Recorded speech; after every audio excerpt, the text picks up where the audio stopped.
हरियाणा के हिसार में 500 oxygen beds का अस्थायी अस्पताल रविवार के दिन से शुरू कर दिया जाएगा। इस अस्पताल को नाम दिया गया है चौधरी देवीलाल संजीवनी अस्पताल। इस अस्पताल से जुड़ी जानकारी हमारे सहयोगी डॉक्टर महेश कुमार दे रहे हैं। चलिए, यही वो हॉस्पिटल है जिसका इंतजार हिसार और आसपास के जिलों के लोगों को बेसब्री से था। कोरोना के मुश्किल हालात में हजारों जिंदगियों को बचाए रखने के लिए दिन रात की कोशिशों के बाद हिसार में ये हॉस्पिटल तैयार किया गया है। 500 बेडेड ऑक्सीजन की सुविधा के साथ युक्त ये हॉस्पिटल यहाँ पर तैयार कर लिया गया। दिन रात लोगों को लगाया गया इस हॉस्पिटल को तैयार करने में। अब तस्वीरें आप देखिए किस तरीके से 500 बेडेड ये अस्पताल पूरी तरह तैयार नजर आ रहा है। रविवार का दिन रखा गया है जब इस अस्पताल की शुरुआत कर दी जाएगी। मरीजों को यहां पर भर्ती करना शुरू कर दिया जाएगा। इस हॉस्पिटल के तैयार होने के साथ ही कोरोना के गंभीर मरीजों की जिंदगी को बचाए रखने के लिए ये जगह एक वरदान साबित हो सकती है। ये हॉस्पिटल एक करामात कर सकता है। 500 बेड्स की सुविधा यहाँ पर रखी गई है और खास बात ये कि हर एक बेड पर मेडिकल ऑक्सीजन की सुविधा यहाँ पर रहेगी और अनलिमिटेड ऑक्सीजन की सप्लाई इस अस्पताल में सुनिश्चित की गई है जिंदल स्टेनलेस लिमिटेड कंपनी की तरफ से। दरअसल OPJMS परिसर में इस पूरे अस्थायी हॉस्पिटल का निर्माण यहाँ पर किया गया है। 500 बेडेड ये हॉस्पिटल और इसके बिल्कुल साथ लगती जिंदल स्टेनलेस लिमिटेड कंपनी जहाँ पर मेडिकल ऑक्सीजन का उत्पादन भी किया जा रहा है, वहीं से सप्लाई यहाँ पर दी गई है। पाइपलाइन के जरिए करीब 1.5 किलोमीटर लंबी पाइपलाइन यहाँ पर बिछाई गई है और इसी पाइपलाइन के जरिए एक एक बेड तक अनलिमिटेड ऑक्सीजन की सप्लाई यहाँ पर सुनिश्चित की जाएगी। ऑक्सीजन की सप्लाई को लेकर जिंदल स्टेनलेस लिमिटेड के प्लांट हेड विजय बिंदलेश इस वक्त हमारे साथ मौजूद है। मुझे ये बताइए कि सर, ऑक्सीजन की सप्लाई को सुनिश्चित करना कितनी बड़ी चुनौती आप लोगों के लिए था और आप लोगों की वजह से ही यहाँ पर ये 500 बेडेड अस्पताल कायम करना संभव हो पाया, क्योंकि ऑक्सीजन ही सबसे बड़ी चुनौती।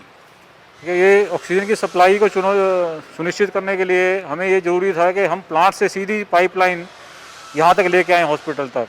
ये 1100 मीटर की जो लंबी पाइपलाइन है, इसके लिए पूरा मटेरियल अरेंज करना, सारे वाल्व अलग अलग तरह के थे। इसमें 15 दिन में अगर हम बाहर से भी किसी से भी मटेरियल लेने जाएं तो हर आदमी ये कह रहा था कि 3 से 4 महीने में माल मिलेगा। तो हमारे लिए एक बहुत बड़ी चुनौती खड़ा हो गया था कि इसको हम कैसे 20 दिन में जो है इसको पूरी तरह से कंप्लीट कर पाएंगे। हमने हर एक सप्लायर से बात की और हर एक सप्लायर ने, चाहे वो हमारे स्टेनलेस स्टील के पाइप देने वाले थे, चाहे हमारे वाल्व देने वाले थे, हर एक ने हमारा साथ दिया। इसमें हर एक ने कहा कि यस, कि ये एक चुनौती भरा समय है, हम सारे काम छोड़ करके आपके साथ खड़े हैं। तो मैं उन सभी मेरे जो वेंडर्स हैं, हमारे जितने कॉन्ट्रैक्टर इसमें साथ में थे, उन्होंने सब ने मिलकर हमारे साथ जो काम किया, जितनी गवर्नमेंट एजेंसीज थी हमारे साथ अप्रूवल लेने में, उन्होंने बहुत फास्ट हमें अप्रूवल दिया। और हमारे जो चेयरमैन और MD हैं श्री रतन जी जिंदल, अभ्युदय जी जिंदल, उन्होंने पूरी हिम्मत दी हमें कि भाई यस, कि इस काम को जल्दी से जल्दी जो है कैसे पूरा कर सकते हैं। चलिए, तो किस तरह की सुविधाएं अब यहाँ पर मुहैया करवा दी गई? अगर हम ऑक्सीजन की बात करें तो ऑक्सीजन लाइन जो है हमारी एक्सटर्नल जो पाइपिंग सारी पूरी है, उसकी हमारी पूरी टेस्टिंग हो चुकी है। और जब इंटरनल जो पेशेंट के बेड तक की जो हमारी ऑक्सीजन लाइन आई हुई है, उसमें अभी लीकेज टेस्टिंग चल रही है।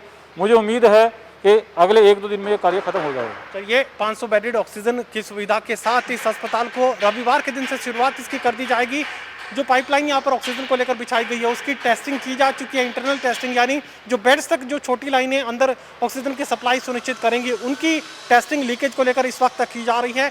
पूरे अस्पताल को लगभग तैयार कर दिया गया और कह सकते हैं कि बेहतरीन सुविधाओं के साथ इस खास अस्पताल को तैयार किया गया है।